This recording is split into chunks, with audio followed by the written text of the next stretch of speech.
D'abord, voilà, je vais vous dire que ça fait pas très longtemps que j'ai appris à lire, mais je me suis lancé un défi. Je vais lire ce soir. Je m'amuse toujours, comme toujours.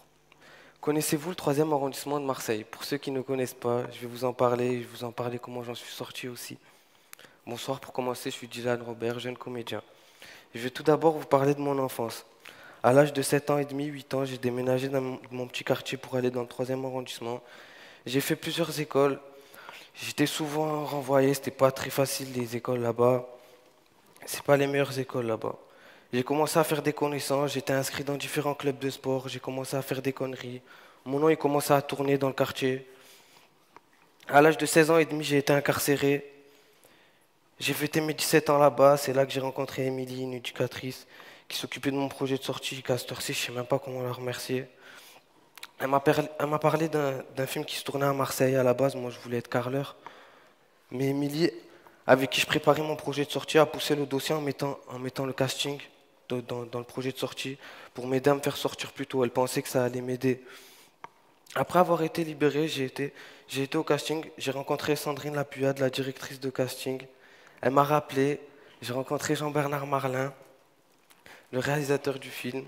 C'est là qu'il m'a dit qu'on passait en atelier théâtre. Je savais quel personnage allait interpréter le rôle de Sac. En répétition, je revois Kenza Fortas, une connaissance d'enfance que j'avais déjà vue, mais on s'était perdu de vue. Puis j'ai dit, vas-y, je vais me lancer. J'avais jamais essayé la caméra, je me lance. Et puis, au bout de plusieurs prises, la première prise, on me demandait de courir et tout ça. J'ai dit, vas-y, je fais des pompes et tout, je me lance, j'y vais. Et je devais rejoindre mes collègues et tout ça, ils viennent, ça se passe au plus de plusieurs prix. J'étais bon, au plus j'en faisais, au plus j'étais bon, comme en interview. Et j'ai fini le tournage, et puis je suis parti refinir ma peine en prison. Et, euh, et c'est là qu'en prison, j'entends parler et tout. Je me dis, ouais, ça se peut prendre de la place, mon film. J'entends la semaine de la critique de Cannes et tout ça. Et je me dis, putain, ça se peut, je sors et tout ça. Il y a moyen, je sors là. Tu vois? Et, euh, et puis, désolé. Et puis, et puis oui, je suis libérable. Je suis libérable et tout ça. Et je passe des barreaux au tapis rouge, je pète les plombs, je me refais un deuxième film dans ma tête. Et c'est pas fini. Tout de suite après, fait de festival en festival, je reçois une invitation pour les révélations des Césars. Et j'ai dit, waouh, c'est magnifique, c'était Elodie Bouchez en plus, ma marraine. Et puis après, j'arrive au César, j'entends, j'entends le nom de Kenza pour meilleur espoir féminin. Et je dis, waouh, c'est quelque chose déjà, on a eu un César pour Sherazade. Et puis il arrive le meilleur espoir masculin remis par Camilla Jordana en plus.